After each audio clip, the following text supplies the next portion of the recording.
$17 a day, and an ordinary driver's license. That's all it took to rent a genuine 306 horsepower Shelby GT350 from a Hertz counter in 1966. 1,000 race-bred machines entered the rental fleet. Most rental cars are forgotten. These became six-figure legends.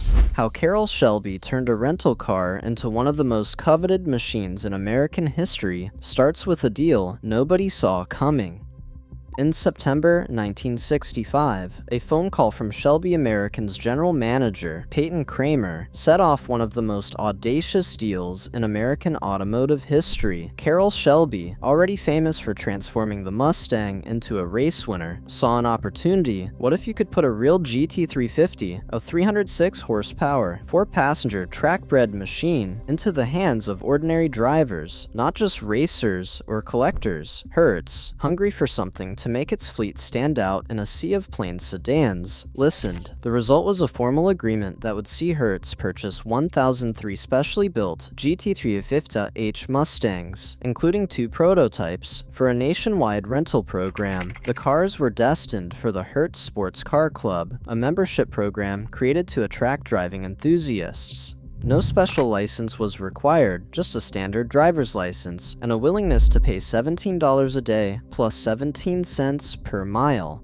The idea was as bold as it was simple. Offer a genuine, unfiltered Shelby performance car to anyone over 25 who joined the club. This was not a marketing costume or a detuned imitation. The GT350H came equipped with the same 289 cubic inch Hypo V8 found in Shelby's road cars, delivering all 306 horsepower to the rear wheels. The 4-passenger layout remained, making it practical enough for everyday use but still unmistakably a race-bred Mustang. From the outset, the car's identity was impossible to miss. Each GT350H wore a striking black and gold livery, Hertz's corporate colors, set off by bold gold stripes running across the hood, roof, and trunk. Hertz branded center caps on the Magnum 500 wheels and a special badge on the rear fender left no doubt about the car's origins. For Shelby, the partnership offered a new outlet for GT350 production and a way to showcase the brand's engineering to a wider public. For Hertz, it was a chance to offer something no other rental company could touch: the thrill of true high-performance motoring, available at the counter. The stage was set for a program that would blur the line between rental car and legend.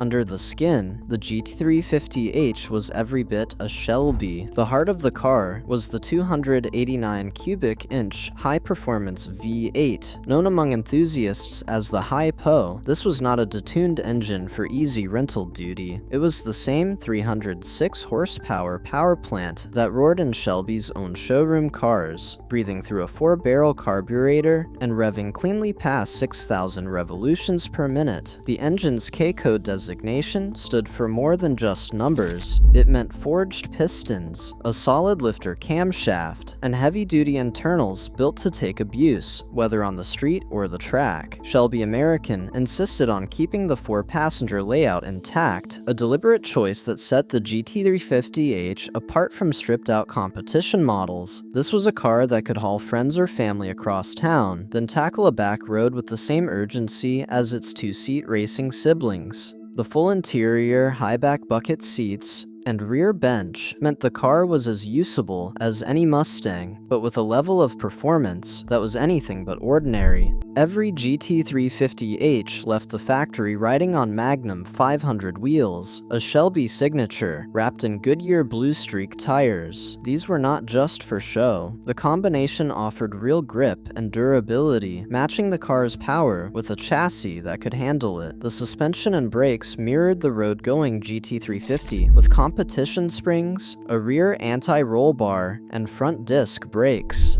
Nothing in the build was watered down for the sake of rental turnover. The black and gold livery was more than a marketing flourish. It was a warning and a promise. This was a real GT350, not a fleet special. For the first time, anyone with a license and a sense of adventure could experience what Carroll Shelby meant by performance: unfiltered, uncompromised, and unforgettable.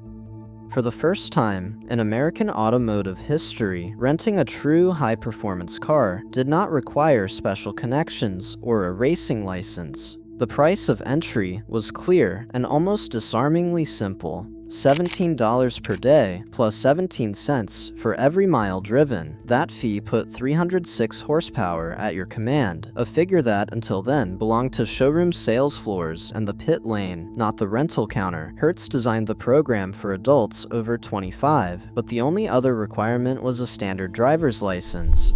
The company did not demand proof of racing credentials or advanced driving skills. Instead, the promise was open to anyone who joined the Hertz Sports Car Club and could afford the daily rate. This was not a one-off local experiment or a limited time dealership stunt. The GT350H program rolled out across the country, making the black and gold Shelby available in major cities from coast to coast. The approach was national in ambition, not just regional or boutique. For a few crisp bills and a signature, you could walk into a Hertz location and drive out in a car Carroll Shelby himself would have called race-ready. The economics struck a careful balance between exclusivity and accessibility. $17 a day was more than the cost of a standard sedan, but it was a fraction of what it cost to own or even maintain a high-strung performance car. The mileage charge, at 17 cents per mile, ensured that these cars would be driven, not just admired. For many, it was a taste of something previously reserved for factory-backed drivers or the well-connected. The GT350H put the experience of real Shelby performance, raw, loud, and unmistakably authentic, within reach of ordinary Americans, if only for a weekend. That accessibility is part of what makes the legend endure. By the first Friday afternoon, a new ritual began to take shape. Club members would pick up a black and gold GT350H, sign the paperwork, and vanish into the weekend. The pattern was simple. Rent the car, head for the nearest SCCA-sanctioned track or autocross, and return it Monday morning, sometimes with little more than a fresh tank of gas and a story to tell. The Shelby's presence in amateur racing circles became more than a rumor. It was a phenomenon. Yet for all the talk of Hertz Mustangs tearing up local circuits, the paper trail is surprisingly thin. SCCA entry lists from 1966 and 1967 rarely link a specific Hertz chassis number to a race result. The evidence lives in scattered newsletters and grainy club photos, not in an official registry. What filled the void was legend. Stories circulated of renters welding in roll cages for a weekend's racing, only to cut them out before returning the car. Others claimed to swap the original Hypo 289 engine for a milder V8, keeping the real muscle at home, while the rental went back to Hertz. But when collectors and restorers search for proof, invoice copies, period photographs, or shop receipts, most trails go cold. The vast majority of these tales remain unverified, passed from one enthusiast to another, embroidered with each telling. This lack of documentation did more than hide the truth. It fed the GT350H's mystique. The absence of a clean, traceable history turned every surviving car into a potential artifact of racing lore. Each welded seam or mismatched engine number became a clue or a red herring. In the world of Shelby enthusiasts, the line between fact and folklore blurred, fueling a reputation that outpaced the car's short time in the rental fleet. The GT350H was no longer just a car you could rent. It became a vessel for stories, some true, some imagined, all part of the legend that would grow for decades to come. When the last GT350H rolled out of the Hertz fleet, the story was far from over. Of the original 1,000 car run, many had already lived hard lives. Weekend racing, engine swaps, and spirited driving left their mark. Ford and Shelby stepped in, repurchasing much of the fleet at a discount when Hertz struggled to resell cars that now showed the scars of their adventures. Survivors became fewer as years passed, with attrition thinning the ranks and making each remaining example more precious. Documented Hertz provenance, original rental agreements, delivery sheets, and service records turned a used car into a certified artifact. Auction houses and registries began tracking these histories, and a GT350H with full documentation could command a premium far above its siblings. Joe Conway, now at the helm of Shelby American, has often remarked that the car achieved legendary status the day it was introduced. That legend now carries a price. Recent auctions have seen authentic, well-documented GT350H Mustangs sell for well into six figures, a testament to the car's enduring value as both a cultural icon and a rare piece of American performance history.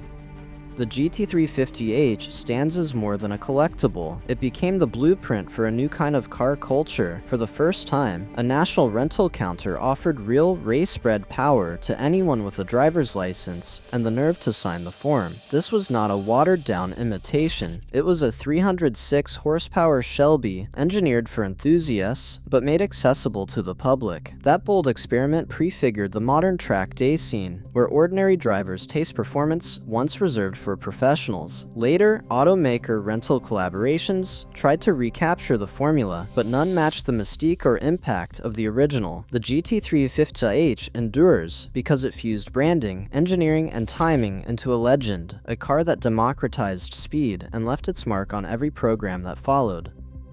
1,000 cars, 306 horsepower each, $17 a day, no gated track, just a rental counter. That audacity redefined who could grip a true Shelby wheel and left a myth that collectors still chase. Today, democratized performance echoes everywhere, but legend remains rare. The GT350H proved it's possible.